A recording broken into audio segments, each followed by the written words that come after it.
Hello everyone and welcome back to another tutorial from Tech for Gamers. In this video, I'm going to show you how you can change your username on the Soccer Manager 2026 game. So let's get started right away. First of all, open up Soccer Manager 2026 on your device, and after you are taken into the main menu, you can start playing your match right away.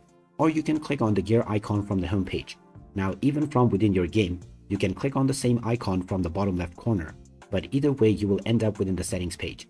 From here, within the game settings, you will see the change name option.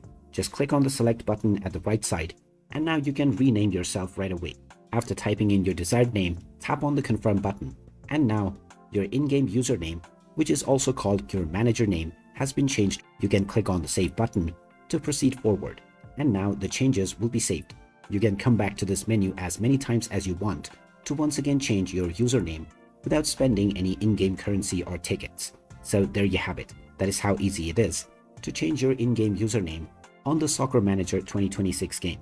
If you find this video helpful, don't forget to hit that like button and subscribe to our channel for more useful tips and tutorials. Thanks for watching, and I will see you again in the next video.